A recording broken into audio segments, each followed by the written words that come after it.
Alter made the comments in an address to beat writers.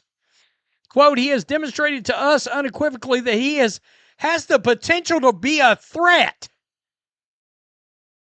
If I'm Enes Kanter Freedom, I'm suing this owner into the dust. You want to call me a threat? Okay. I'll see you in court. That is the sentence that changes this entire story. Chicago Sky owner Michael Alter reportedly says Enes Kanter Freedom has shown the potential to be a threat. Not annoying, not disruptive, a threat. And now the question is simple. What exactly happened inside that arena to justify language that strong? The incident occurred in the third quarter of the Sky's loss to the Indiana Fever. Natasha Cloud scored a bucket that led to the Fever calling a timeout. She directed her emotion towards Freedom, who was sitting near the basket at Wintrust Arena. Freedom stood up and walked towards Cloud. Sky players and security had to get in between the two. Freedom was escorted out of the arena, was unable to return. That sequence matters because the argument surrounding this incident is already splitting into two completely different versions of reality.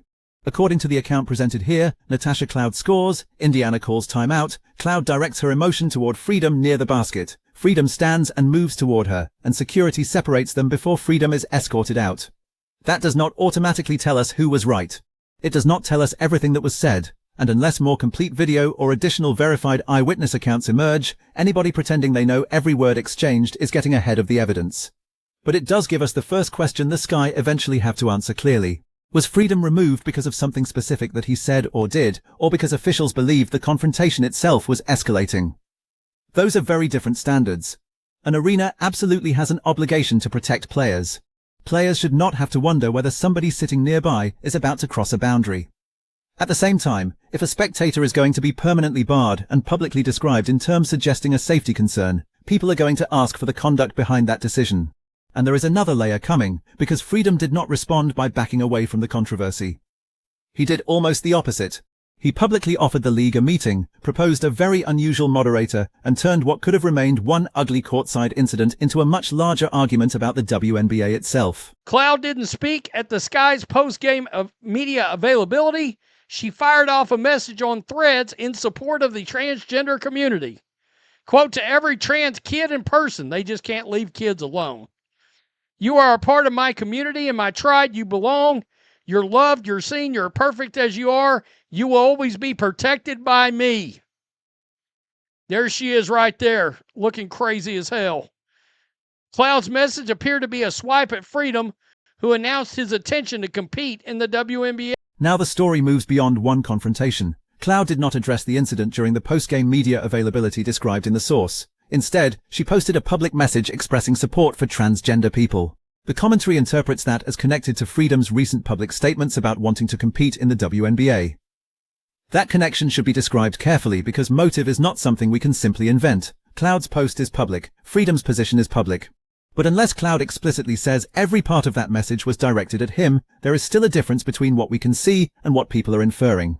What is undeniable is that this controversy is sitting directly on top of one of the most combustible debates in modern women's sports. Eligibility, biological sex, transgender participation, and where leagues draw competitive boundaries. And once those issues become attached to an actual player versus spectator confrontation, almost nobody is evaluating the incident in isolation anymore. One side looks at Freedom and sees someone deliberately provoking a league by challenging its rules and culture. Another side sees a political dissident using an intentionally provocative stunt to force a discussion he believes sports institutions are avoiding. One side sees Cloud confronting rhetoric she considers harmful. Another sees an athlete approaching a paying spectator over political disagreement and then watching that spectator get punished. That is why the raw security footage matters more than the online teams forming around these people. Political sympathy cannot answer the basic factual question. What did Freedom actually do inside Wintrust Arena? So would you suggest perhaps like a peace summit or something? No, exactly. I think if the NBA and the task force and obviously the Commissioner Cathy Engelbert are okay with it, I am offering them a peace summit that is moderated by the one of the best female athlete ever, Caitlyn Jenner. I think she'll be the best person to understand what's going on and moderate the whole thing. So if they're okay with it, I'm here to talk. And that is where this story takes a turn nobody could have scripted. Freedom is not demanding some television shouting match. He says he is offering what he calls a peace summit with the WNBA and Commissioner Cathy Engelbert, with Caitlyn Jenner moderating. You can think that proposal is sincere, theatrical, strategically brilliant, completely ridiculous, or some combination of all four. But from a media standpoint, it puts the league in an awkward position. Because now Freedom has changed his posture from confrontation to invitation. If the WNBA ignores him, he can argue that the league refuses to discuss the issue. If league representatives attack him, he can point back to his offer to sit down. If they accept, suddenly the WNBA is participating in a nationally watched conversation it probably never wanted, centered on one former NBA player's challenge. That does not mean the league owes Freedom a summit. It does not mean the Sky have to reverse an arena decision. Private sports venues routinely remove people they believe are creating safety or operational problems. But this is why the wording from ownership becomes so important. The stronger the public justification, the more people expect specifics. Saying somebody argued with a player is one thing. Saying somebody has demonstrated the potential to be a threat carries a completely different weight, and Freedom clearly understands that distinction. Yes.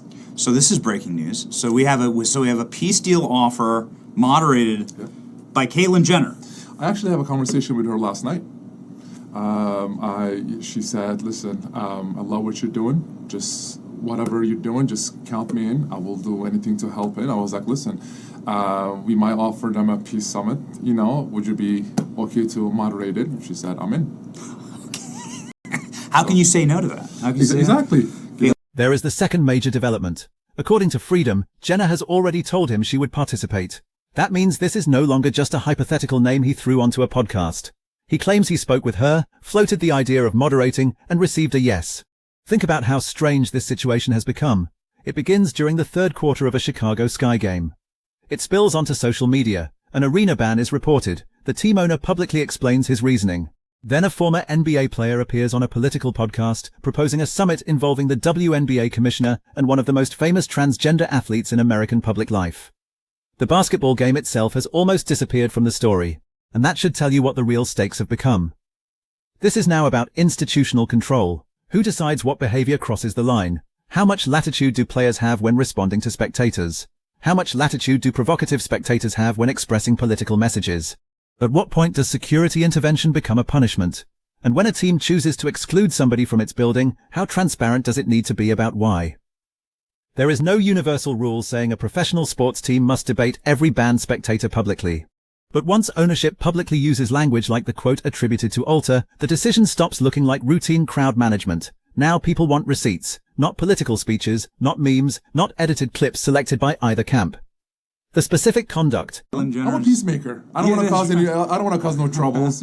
People obviously might get the wrong idea because of, I guess, some of the things that they see on the internet. But I'm a peacemaker. Trump could use you in the Middle East. Actually, you do great in Turkey. Oh, that'd be amazing. You do great. That's a Trump. I hear the Turkey ambassador has been recalled. Actually, so this would be amazing for you. You do incredible with it. If the Trump administration is watching this, I'm in. The first female ambassador to Turkey. It'd be so exciting. Freedom is leaning hard into the peacemaker image, and yes, there is obviously humor in that exchange. Benny Johnson even jokes about international diplomacy and Turkey. But underneath the jokes is a serious piece of Freedom's public identity that explains why he is unlikely to quietly disappear. For years, Enes Kanter Freedom has publicly framed himself around human rights advocacy, particularly criticism of the Turkish government. That history has made his relationship with Turkey a major part of his political persona. So when he enters another dispute involving speech, institutional power, and whether somebody can shut him out of a space, he is naturally going to connect this moment to the larger image he has built around himself. Critics will say that is exactly the problem. They will argue he came into the WNBA environment looking for confrontation, got one, and is now transforming the aftermath into content. Supporters will say the opposite. If challenging an institution is the point, then the institution's reaction is part of the evidence. Both interpretations are possible. What cannot happen is replacing facts with assumptions because you like one participant more than the other. If there is footage showing Freedom threatening Cloud, release enough context to demonstrate it. If security documented statements or behavior that justified the response, describe the relevant conduct. If the ban was simply a precaution after a heated exchange, say that. Clarity protects everybody. Ambiguity is what turns this into a culture war feeding frenzy. My boy Johnny Root, a reminder, Natasha Cloud said America is trash. She is the problem, not Enes Kanter Freedom.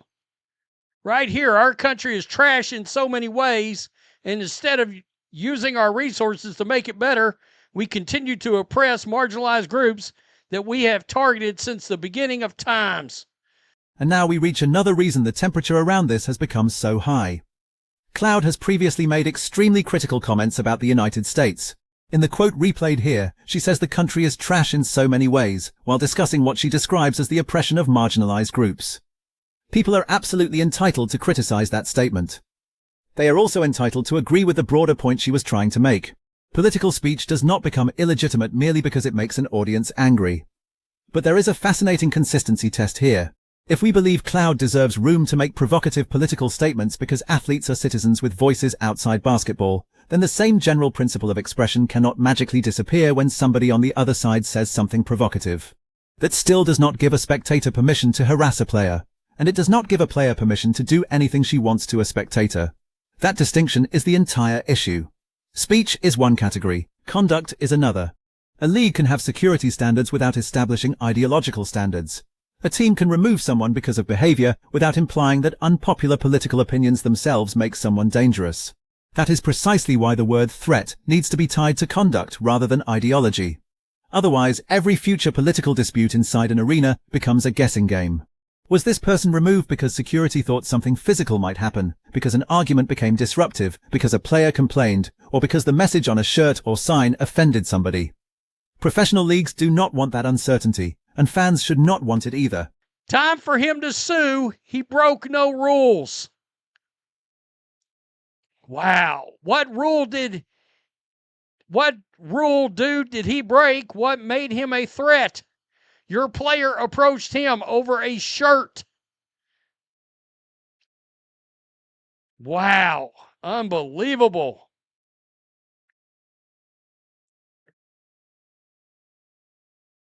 He was a potential threat because he was sitting there and a player came and verbally accosted him? Question mark?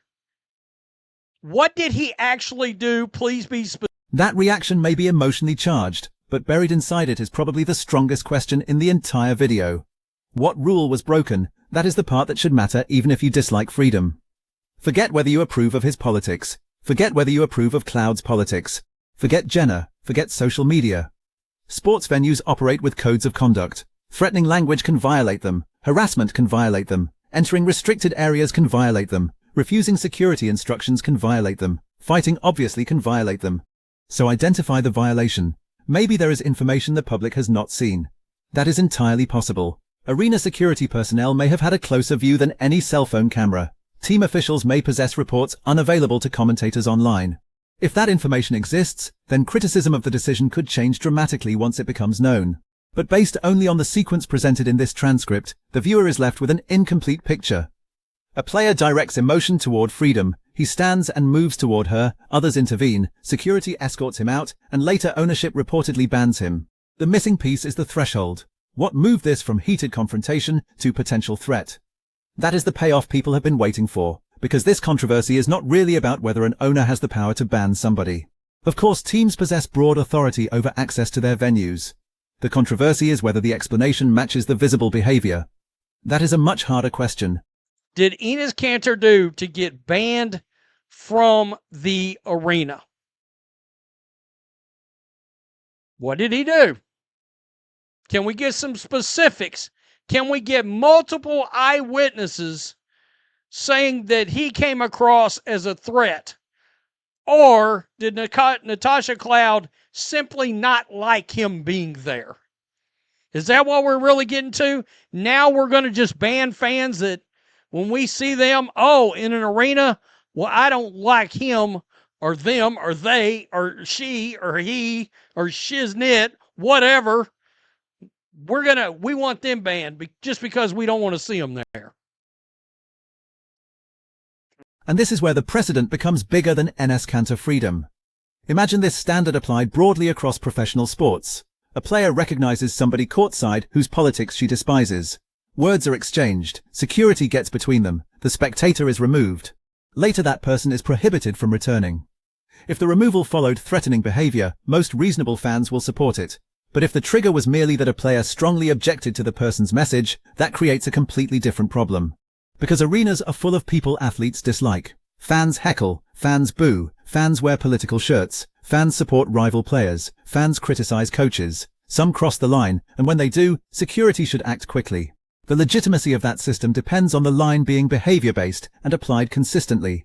You cannot run a professional venue where individual players effectively get veto power over every spectator who irritates them. But you also cannot run one where spectators deliberately seek out confrontations and then hide behind free speech when security intervenes. Both extremes are unworkable. That is why the most useful thing the Sky could do is make the standard boringly clear. What behavior caused the ban? Was it physical movement toward Cloud after she approached him?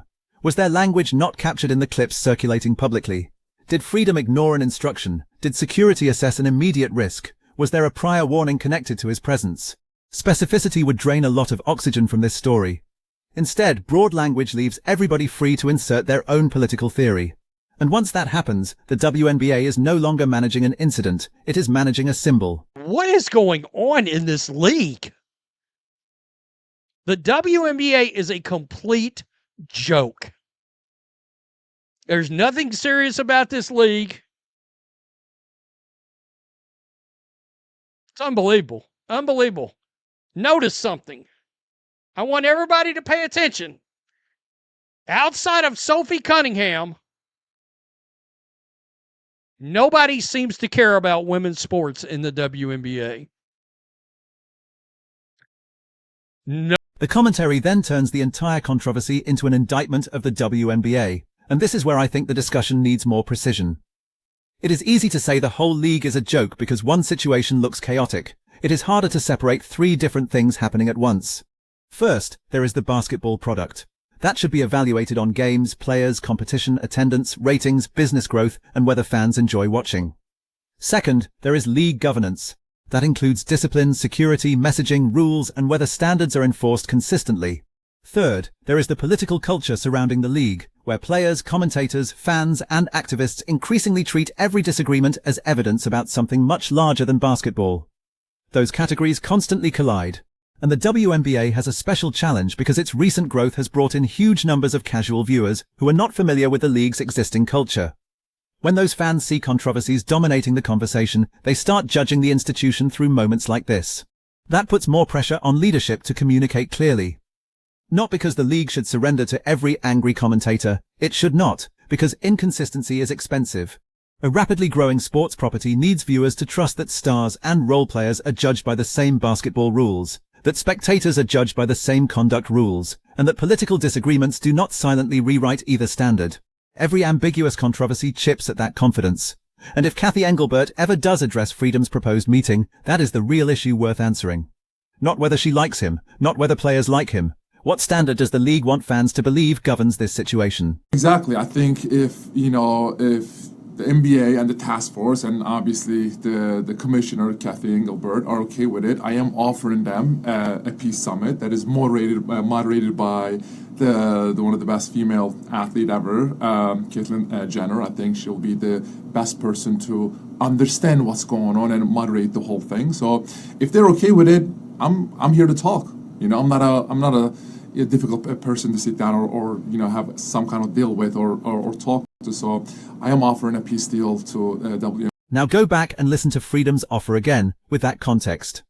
He says he is willing to sit down. He explicitly names the commissioner. He frames it as a deal rather than a demand. And he chooses Caitlyn Jenner as the proposed moderator because Jenner sits directly inside the subject this controversy is circling: transgender identity and women's athletic competition. That choice is obviously strategic. Freedom is trying to make rejecting the conversation look harder than accepting it. But there is no guarantee a summit would solve anything. In fact, it could become pure spectacle. A real discussion would need clear subjects: WNBA eligibility policy, arena conduct, the Chicago incident, the distinction between political expression and harassment, and what each side actually wants changed. Otherwise, it is just another viral event.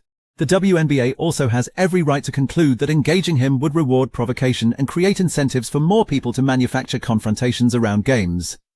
That is probably the strongest counterargument to Freedom's proposal. Institutions cannot hold a summit every time somebody creates a media storm. But if the league does decline, it would still benefit from answering the underlying policy questions independently. Because Freedom did not invent the debate over women's sports eligibility. He inserted himself into an argument that already existed and then became part of a separate arena controversy.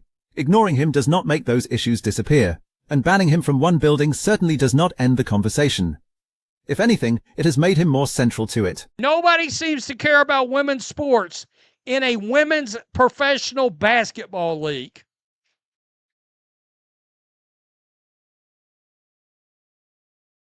Tell me what you think. Peace. I'm out. So this is where the story stands. The hottest claim is not that freedom was removed. Security breaking up a confrontation is normal. The hottest claim is not even that Wintrust Arena can deny him future access. Teams and venues have substantial authority over who enters their property. The real flashpoint is the justification attributed to Chicago Sky ownership and whether the known evidence supports describing Freedom as someone with the potential to be a threat. That is what the public deserves clarity on. If additional evidence exists and it shows Freedom crossed a clear conduct line, then show the relevant facts and the argument changes. If no stronger evidence emerges, then the Sky will continue facing an obvious question about why the person who was approached during this confrontation received the lasting venue punishment. And Freedom's Peace Summit offer makes the next move even more interesting. Cathy Engelbert does not have to accept it.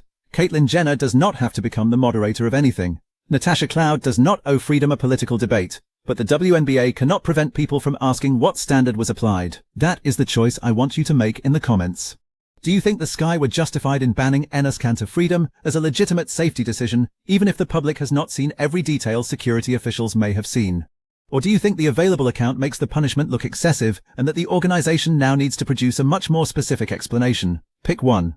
And then answer the second question. Should Cathy Engelbert take Freedom up on the proposed sit-down with Caitlyn Jenner moderating, or would that turn a serious policy dispute into exactly the kind of spectacle the league should avoid? I want to know where you land, because those are two separate questions and you do not have to agree with Freedom politically to demand a clear standard. If you enjoyed the breakdown, hit the like button, subscribe, turn on notifications, and tell me which side of this one has the stronger case.